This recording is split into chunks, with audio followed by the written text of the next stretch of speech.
Bom dia, pessoal, tudo bem? Leandro teve que terminar a aula dele um pouco mais cedo hoje, aí sobrou um tempo pra gente trocar uma ideia. Dilma é bandida? Vamos falar sobre isso.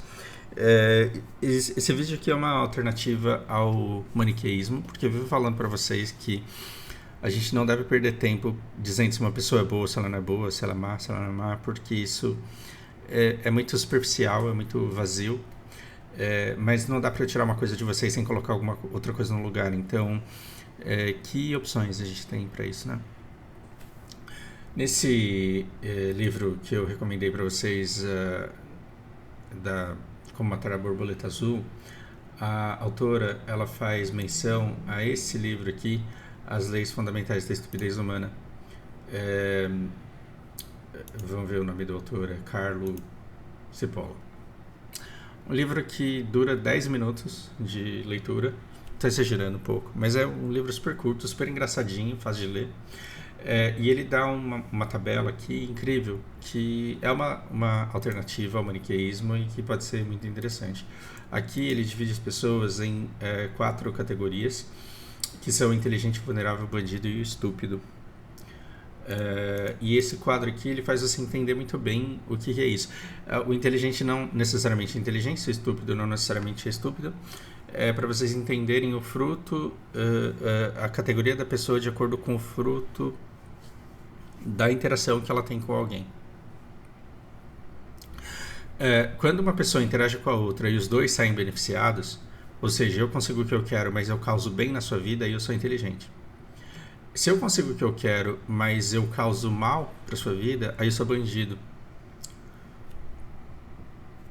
Por outro lado, se eu te faço bem, mas eu saio prejudicado, aí eu sou só vulnerável. E se eu te causo mal e saio prejudicado com isso, aí eu sou estúpido.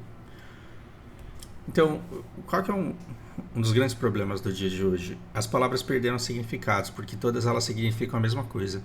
Então você está seguindo um canal. Esse canal ele quer o seu voto. Para conseguir o seu voto, ele vai querer o seu engajamento. Para conseguir o seu engajamento, ele vai dividir o mundo entre bom e mal. A gente vai ser o bom e a gente vai ser moralmente superior, e o outro vai ser mal. E aí você vai falar, o cara que você segue, ele com muita energia, ele vai falar assim, o outro é um bandido, safado, comunista, pedófilo. E aí você fala, caralho, é mesmo. E, ou seja, comunista, pedófilo, bandido, virou tudo a mesma coisa. Virou, não gosto deles. Feio, bobo, cara de mamão. Tudo significa a mesma coisa. E as palavras elas estão se esvaziando. E a gente deveria ter uma capacidade melhor de adjetivar as pessoas para chegar a conceitos mais claros sobre exatamente o que elas fazem para que elas recebam o adjetivo que elas recebem. Porque senão a gente vai ficar chamando todo mundo de pedófilo comunista e nunca vai chegar em lugar nenhum. Porque a gente não vai entender o que a pessoa faz de verdade para poder contra-atacar, para impedir, para a gente conseguir evitar ser prejudicado. Então, olha que interessante. Você precisa aprender inglês para se informar melhor, para aprender melhor, para participar de reuniões e conseguir trabalhar ou para se qualificar para uma entrevista. Eu preciso de dinheiro, eu preciso pagar meus boletos e eu quero ganhar dinheiro fazendo alguma coisa que eu gosto e eu adoro conversar. Então, quando eu estiver indo uma aula de inglês, mesmo sendo burro, eu estou sendo inteligente nessa nossa interação. Porque eu estou pegando seu dinheiro e você acha que vale a pena gastar o seu dinheiro porque você está recebendo orientação para construir o seu conhecimento. E aí você sente que você sai beneficiado. Estou sendo inteligente. Agora imagina que eu te encontro andando no meio da rua, numa rua deserta. Aí eu vou lá e coloco um capuz e eu falo, me passa seu celular e me dá seu dinheiro. E você não reconhece a minha voz, você trava, congela, me dá o seu celular, me dá o dinheiro que você tem. Quem que anda com dinheiro hoje? Ninguém, né? Você me dá o seu celular. E eu saio correndo e você não me reconhece, você não reconhece minha voz, você está tão paralisado e tão assustado que você não vai nem na polícia porque você acha que é perda de tempo. Então o que eu fui? Eu fui bandido porque eu subtraí uma coisa sua que eu queria e só te causei mal com isso. Agora imagina uma situação em que... Então eu sou bandido, certo? Porque eu saí beneficiado, mas você saiu prejudicado. Agora imagina a situação em que eu aponto uma arma pra você e falo, me dá o seu celular. Você fala, não, eu vou dar um tiro no seu ombro. Sai correndo. Aí 2 quarteirões depois eu sou preso, porque a polícia escutou eu dando tiro. Pronto, você tomou um tiro no ombro, você vai ter que fazer fisioterapia pro resto da vida. Eu fui preso, eu não ganhei o celular, você ganhou um ombro machucado. Os dois se lascaram. Eu sou estúpido. Eu sou estúpido porque, causando o seu mal, eu causei o mal pra mim. Ou seja, eu não tenho... Fausto, mas eu acho você tão inteligente. Ou seja, o inteligente, de acordo com o Carlos Cipolla, ele não é necessariamente inteligente em todos os campos da inteligência. Ele está falando a respeito de interações humanas. E quando é que eu seria vulnerável? Eu seria vulnerável quando eu perdesse e fizesse você ganhar. Na nossa interação, só você ganha. Como eu gosto de devagar, vamos devagar. O menino carente, ex-incel, ele vai lá e começa a chavecar a menina e fala assim, nossa, eu sou apaixonado por você, eu quero sair com você. E a menina é muito honesta com ele, ela fala, cara, não tenho interesse, não tenho atração, não tenho vontade, não quero te dar esperança, não quero te iludir. Mas o cara, ele gosta de se iludir, ele fala, não, eu vou conseguir, porque eu comprei um curso de coaching que o cara fala, seja você mesmo, seu próprio... o cara acredita que ele vai conseguir convencer essa menina de que ele é o cara certo pra ela. Aí ele chama ela pra comer lanche. Ele fala, vamos comer um lanche que eu pago. A menina olha pra cara dele e fala, meu, não vai rolar nada porque eu não tô afim, você tá perdendo seu tempo. O cara fala, vamos lá que eu vou te pagar um lanche. Ele fala, tá bom, tô com fome mesmo. E, geralmente, daí sai uma relação em que o cara fala, mulher não presta, essas mulheres só querem o nosso dinheiro, essas mulheres só... O que esse menino foi? Estamos dizendo que toda mulher é perfeita e que nenhuma delas é bandida? Não é isso que estamos dizendo. Mas nesse caso, o menino que foi, se endividou, agora tá devendo no cartão da Nubank que não tem como pagar, porque a menina comeu 3 lanches lá ainda, bebeu um monte de coisa. A gente está falando que esse menino, ele é vulnerável. Por que ele é vulnerável? Porque ele não conseguiu o que ele queria, mas no processo ele beneficiou muito alguém. Essa menina foi bandida, ela foi completamente honesta com ele. Nesse caso, não estou dizendo que todas sejam, em todas as situações, pelo amor de Deus. Mas essa menina foi completamente honesta com ele. Ela falou, não tem esperança, eu não vou ficar com você. Você tá me convidando para comer um lanche, eu vou com você comer o lanche e vou para minha casa. Você não vai ganhar um beijinho de tchau. É isso mesmo que você quer para sua vida? Você tem certeza? O cara falou, Ela foi 100% honesta, mas de acordo com essa tabela que vocês estão vendo aqui, ela foi bandida? Foi. Ela foi bandida porque ela conseguiu o que ela queria, o lanche, e ela não perdeu nada, ela não foi obrigada a beijar o cara.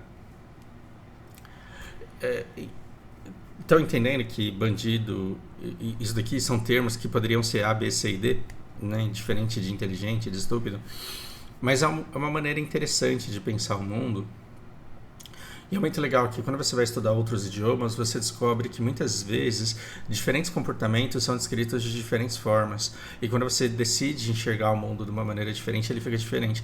E eu acho que pensar o mundo e as relações desse jeito aqui é muito mais rico e muito menos superficial e muito menos raso. Superficial e raso é a mesma coisa. Do que simplesmente falar a Dilma presta ou ela não presta, a Dilma é boa ou ela não é boa. Então você tem que perguntar, ela foi boa pra quem? Ela foi bandida com quem? Ela foi vulnerável com quem? Ela foi inteligente em algum momento? Eu fiz essa tabela aqui de acordo com o livro que a gente leu, que eu li e que eu falei pra vocês lerem, que é Como Matar a Borboleta Azul. Cara, a Dilma, ela fez um monte de coisa. Ela fez o protecionismo patrimonialista das oligarquias, ela fez corrupção. Vai ter gente que vai dizer que não tem prova, mas ok. Teve sangrias de dinheiro público em obras que não deram em nada, ineficiência. Teve renúncia fiscal de elite, nada diferente de Fernando Henrique, nada diferente de Bolsonaro. Teve subsídio para crescimento artificial, nada diferente de Bolsonaro no fim do governo dele. Teve autoritarismo econômico, teve volatilidade de medidas econômicas, teve intervencionismo cambial, teve inundação da economia, toda semana com um pacote econômico diferente. E eu não vou explicar isso daqui, porque senão a gente vai ficar o mês inteiro falando e esse vídeo duraria para sempre. Cada um desses temas aqui pode ser destrinchado e você mesmo pode procurar pessoas falando sobre isso na internet. E é muito engraçado que, de acordo com essa tabela, se a Dilma é bandida, se ela é inteligente, ou se ela é estúpida, ou se ela é vulnerável, ela depende de nós, Brasil, impormos ou não accountability, que é essa palavra que seria responder pelos atos, ter responsabilidade e arcar com as consequências daquilo que foi feito. Muda completamente o conceito de dela ser bandida, inteligente ou estúpida e vulnerável, se ela é punida ou não por toda a desgraça que ela fez com o país, que foi fazer com que a nossa dívida trilhasse para o caminho que trilhou, e o nosso potencial produtivo chegasse na desgraça em que chegou. Muda muito, porque se a Dilma ela tivesse sido punida por ferrar a vida do pobre, ela seria estúpida. Mas, como ela mantém os direitos políticos e como ela tem o cartão corporativo, e como ela pode viajar para sempre, como ela continua na política, não tendo que responder em nada a enorme perda de qualidade de vida que ela causou na vida de todos os brasileiros, então ela é só bandida. Por quê? Porque ela saiu beneficiada e o pobre saiu prejudicado. Se a gente punisse, ela seria estúpida com a classe média, mas ela foi só bandida. Por quê? Porque a classe média perdeu renda, perdeu capacidade de investimento, perdeu segurança, perdeu uma série de coisas. Agora, é interessante que esse poder devastador para Dilma, ele não foi igual para todo mundo. Ele não foi aleatoriamente devastador. Ele foi bom para algumas pessoas. Foi bom para a elite do país. Porque a elite do país, ela manteve esse patrimonialismo oligárquico que sempre teve. Pensa quantas startups que vieram em 2008, 2010. Dessas startups, pensa quantas ficaram depois de 2016. E elas foram embora, um monte de montadoras, seguradoras, bancos, algumas indústrias, uma série de empresas que vieram para cá. Por quê? Porque o Brasil tinha acordado, porque o Brasil tinha se fortalecido, porque o gigante acordou. Todas essas empresas, quando elas foram embora, elas deixaram um vácuo, que foi ocupado por quem? Pelas grandes empresas que já estavam aí. Então, quando você olha para as campeãs nacionais, elas conseguiram manter a segurança e a estabilidade e o oligarquismo, essa oligarquia que já existia. Então a elite ela perdeu concorrentes, ela não precisou subir a sua régua de qualidade, ela não precisou cortar custos e ela garantiu os lucros numa economia devastada, mas dela. Então para a elite brasileira a Dilma foi boa. E se ela não teve responsabilidade sobre os atos do seu governo e ela saiu beneficiada porque ela tem poderes políticos e cartão de crédito e salário, então ela foi inteligente. Olha que interessante, a Dilma, aquela que estoca vento, aquela que dá aqueles discursos maravilhosos, com a elite brasileira, na interação com a elite brasileira, ela foi extremamente inteligente. Olha como enxergar isso é muito mais rico do que falar se a Dilma presta ou se ela não presta. Né?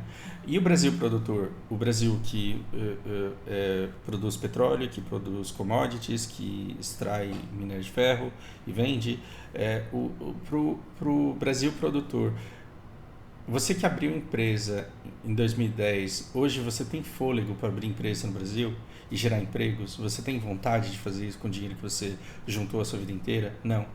Por quê? Porque você foi com o cenário econômico que a gente herdou do governo Dilma prejudicado. Então, se a Dilma fosse punida por você estar prejudicado hoje, ela seria estúpida. Mas como ela não foi, então ela foi só uma bandida. Então, conseguindo entender a minha linha de raciocínio, vocês têm toda a liberdade do mundo de, nos comentários, enriquecer isso daqui, tá, gente? A Dilma enfraqueceu o governo? Enfraqueceu muito o governo. Se por um lado a gente se fortaleceu muito com o real desvalorizado, com as reservas de dólares, com a consolidação dos bancos.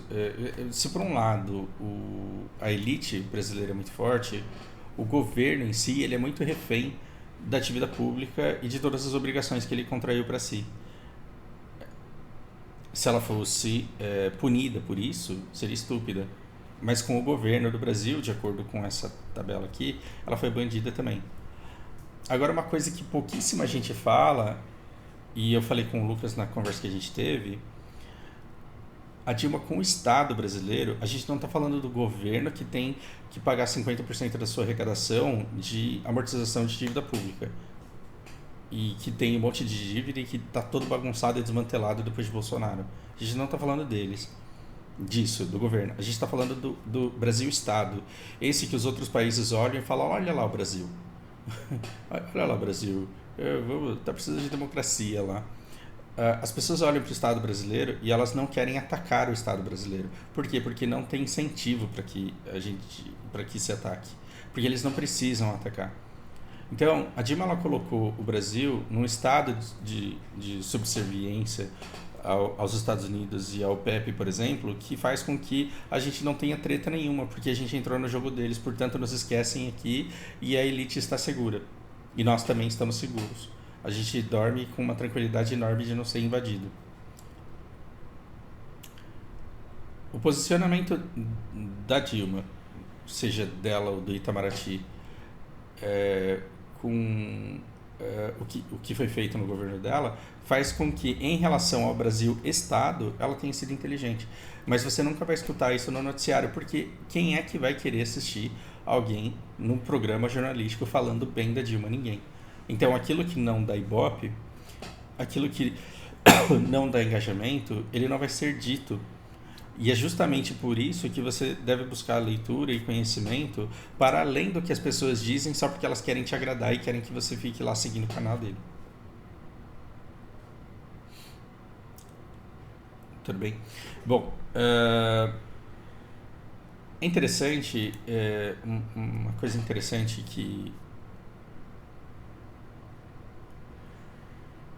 me fez pensar muito é que um dos maiores problemas que o Brasil teve depois de 2008, 2010,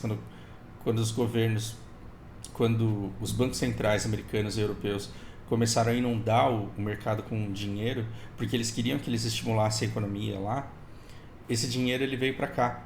Ele veio comprar as nossas empresas, esse dinheiro veio para abrir empresas aqui. Nessa época, o dólar bateu 1,70, estava todo mundo indo para Disney gastar dinheiro.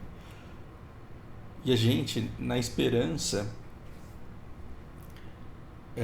de enriquecer e de virar a Europa, essa esperança sempre foi falsa. O fato da gente ter um monte de empresas abrindo aqui só significava que tinha tanto dinheiro no mercado que os investidores não tinham onde investir nos Estados Unidos e na Europa. Eles estavam na esperança de investir aqui e conseguir alguma coisa. Só que a nossa capacidade de geração de riqueza nunca superou os investimentos. E por que essa nossa capacidade de geração de riqueza nunca superou o tamanho dos investimentos que foi feito? Por esse protecionismo, por essa corrupção, por essa sangria de dinheiro público nas ineficiências, pelos subsídios dados artificialmente. O autoritarismo econômico, tudo isso sabotou completamente as empresas que vieram para cá e que poderiam ter feito o Brasil virar uma economia pulsante, pujante, com concorrência real. E por que essa concorrência real não existiu? Porque a Dilma estava lá protegendo as oligarquias, ela estava dando dinheiro do BNDES para os campeões nacionais. Por quê? Porque a Ambev não pode quebrar, porque a JBS não pode ter concorrentes, porque a Claro, a Vivo, a TIM, você não pode querer ir lá e abrir concorrência com eles.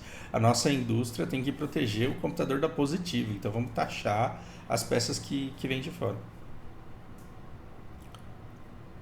Esse exemplo da Positivo foi horrível, mas acho que você entendeu o que eu quis dizer. Então, a gente poderia ter aproveitado o fato do mundo não ter onde enfiar dinheiro, porque o que foi o quantitative easing que eu menciono com o Lucas no podcast que a gente fez? Imagina um bilionário nos Estados Unidos. Esse bilionário, ele quer investir em alguma coisa. O governo fala, se você quiser, você pode investir em mim, só que eu só vou pagar quando eu quiser, que é daqui a 30 anos. E o cara fala, mas como eu tenho tanto dinheiro, Eu posso me dar o luxo de esperar 30 anos e você deixa esse dinheiro pro meu filho, pro meu neto. Tudo bem, só que eu quero 2,5% ao ano. Então, por 2,5% ao ano, o bilionário ele se dispõe a ficar com o dinheiro 30 anos parado para o filho dele herdar. Porque ele acredita que isso vai ser superior à inflação. Se for inferior à inflação, melhor 2,5% do que zero. Então, deixa esse dinheiro lá. Quando o governo faz o quantitative easing, ele fala, toma aqui o dinheiro do título. Não, mas ele é para daqui 28 anos, foda-se, toma aqui o dinheiro hoje. E você fala, mas o que eu vou fazer com esse dinheiro hoje? Eu vou comprar mais título para daqui 30 anos. Aí você vai, o título que era de 2,5%, ele está zero. Ou seja, você vai emprestar o dinheiro para o governo, para daqui 30 anos ele te devolver com zero de juros, ou seja, você está perdendo a inflação. Você vai falar, nem fodendo que eu vou te dar o dinheiro, eu deixo debaixo do colchão, mas não te empresto. Por que eu vou correr um risco se eu não vou ganhar nada em troca dele? Nessa época, o Banco Central americano, europeu, eles estavam falando, eu vou dar dinheiro na mão de todo mundo, esses caras não vão ter onde investir porque eu não estou emitindo título com juro alto, então eles vão ter que investir na economia real, eles vão abrir indústria, eles vão abrir comércio, eles vão capinar terreno para fazer plantação de alguma coisa, eles vão construir casa, vão fazer alguma coisa. O que os ricos, os bilionários, os milionários fizeram? Olha, o Brasil está pagando 11, 13, 14% de juros ao ano, eu vou para lá. E vieram para cá.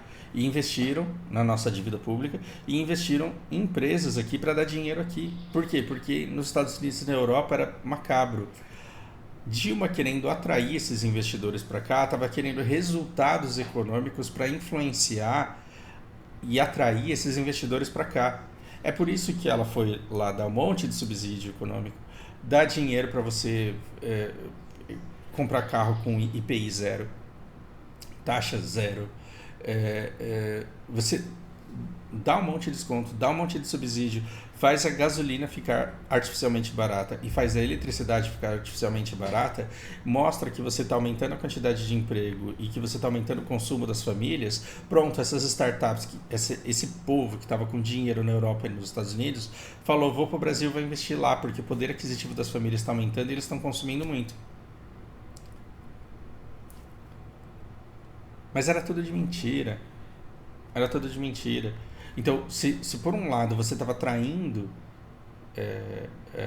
muito investimento para cá, por outro você estava sabotando a possibilidade desses caras ficarem aqui. Por quê? Porque você intervém no câmbio, você cria imposto, cancela imposto, cria incentivo, tira incentivo, você, o tempo inteiro mexendo na taxa de juros. Essa poluição e a falta de qualificação do brasileiro, a nossa falta de eficiência na geração de riqueza, fez com que eles tivessem que contratar brasileiros desqualificados para fazer coisas que eles não sabiam, e todos esses investimentos que vieram para cá quebraram. O cenário ele é muito complexo, mas muito complexo mesmo, para você simplesmente chegar e dizer a Dilma é ruim ou a Dilma é boa. No meio disso, teve um monte de corrupção, mas pasme, ela poderia ter sido corrupta e eficiente. E se ela tivesse sido corrupta e eficiente, nós estaríamos ricos. Se ela tivesse sido corrupta e fomentado o desenvolvimento nacional da maneira como poderia ter sido feito, nós poderíamos ter ganho muita capacidade produtiva e a gente poderia estar agora começando a andar com as nossas próprias pernas. Mas isso não foi feito. Por quê? Porque houve... Ao mesmo tempo em que você queria atrair o investimento estrangeiro, você queria proteger os amigos do rei. E ela foi muito beneficiada para proteger esses amigos do rei. Isso me faz pensar até o quanto esse Bolsonaro ele não é um fruto dos perrengues que a elite brasileira passou durante o governo Dilma, que era o descontrole sobre o poder executivo, porque eles não puderam manipulá-lo da maneira como eles gostariam. E o excesso de interesse em investimento no país, fazendo com que o dólar se valorizasse, fazendo com que a gente perdesse na exportação das commodities. Por isso que Bolsonaro, para a elite, ele foi extremamente inteligente, porque ele se beneficia, talvez vulnerável porque ele vai ser preso agora, talvez ele vai ter que pagar por isso, mas vai ser preso igual o Lula, né? O Bolsonaro, ele favorece muito as elites quando ele chega no jornal e fala assim, vou dar golpe, tô com gente na rua aí e vou fazer uma intervenção militar com apoio popular. Por quê? Porque o investidor, ele fala nem fodendo que eu quero meu dinheiro num país onde eu não sei como que o governo vai estar depois de amanhã. Então, esses últimos 4 anos foram ameaça e depois abrandamento. Ameaça e depois a mentira. Parece festa junina, né? Olha o golpe, é mentira, olha a intervenção, já passou. E nisso, os investidores falam, não, o risco do Brasil está muito alto, então eu não vou investir lá porque eu posso perder tudo. Então a gente está com uma taxa de juros altíssima e o dinheiro não está inundando o Brasil como ele inundava na época do quantitative easing, fazendo o nosso dinheiro valorizar e a gente perder arrecadação e perder o enriquecimento das elites com um real muito forte. Então, quando você olha para Dilma e para o Bolsonaro, eles são presidentes que são horríveis e que são completamente ou estúpidos ou bandidos com a classe média e com a classe pobre. Só que aí, quando você olha para a elite brasileira, não existiu nenhum governo que prejudicou a elite desde que existem presidentes. E aí a pergunta é, isso é por acaso? Então, é preciso que a gente entenda muito bem como isso funciona e que a gente atinja grande parte da população com o entendimento do quanto isso funciona, para que quando o Lula, agora, novo presidente, vier com um pacote econômico desse aqui, vier com uns subsídios de crescimento artificial, a gente precisa conseguir reconhecer isso e falar, Lula, isso daí não, isso daí não. A gente não vai fazer um protesto a favor de você, a gente não vai fazer um protesto contra você, mas a gente vai fazer protesto para que você não faça essa loucura, porque a gente já viu isso no governo Dilma e a gente não pode passar por isso novamente. Ou seja, não basta você saber se o Lula presta ou se o Lula não presta. Assim como não adiantou saber se a Dilma prestava ou se ela não prestava. Você tem que entender o que eles fazem, por que eles fazem e o que a gente pode fazer para mitigar os danos que isso vão causar na nossa vida. Hoje é a Mônica... Como que é o nome dela? Baumgarten. Hoje é a Mônica, é a Mangabeira, é gente muito boa gritando sozinha, porque as pessoas estão escutando esses economistas e estão falando, não entendo nada que esse cara fala, não entendo nada que essa mina fala. Só que se a gente se interessar pela política do Brasil, do jeito que a gente se interessa pelo Patch Notes do Black Desert, e esmiuçar isso, entender por que isso acontece e o que cada decisão dessa acarreta na economia e na nossa vida no dia a dia, a gente vai poder chamar a galera e falar, não, vamos fazer uma node aí. Vamos lutar para impedir que isso aconteça, porque a gente já sabe onde vai dar. Aí a gente começa não a tomar o país, a gente não vai tomar o país, a gente não vai tirar os interesses da elite, mas pelo menos a gente começa a mitigar o nosso dano. Ou seja, dá para forçar a elite a deixar de ser bandida e a ser inteligente com a gente. Ou seja, há esperança no Brasil. Há esperança de chegar para essa elite e vai falar, olha, você vai ganhar muito, não vai ganhar tanto quanto ganharia, mas vai ganhar muito, só que a gente vai ganhar também. Então você vai ter que deixar de ser bandido em algum momento e vai ter que ter estímulo para ser inteligente, porque a gente também minimamente tem que se beneficiar de todas as medidas que esse governo toma. Talvez esse seja o caminho e é isso que a gente precisa trilhar. Agora, o que a gente faz quando junta um petista e um bolsonarista e fica falando, teu presidente é bandido, você vota em bandido, você vota em estupro? Nada. Isso é inócuo, isso não vai levar a gente para lugar nenhum. Não, já que a gente não pode escolher quem a gente coloca lá, porque nenhum desses dois candidatos é minimamente plausível, então que a gente force esses eleitos a fazerem o que a gente precisa que seja feito. Me diga aí, o que você achou dessa conversa?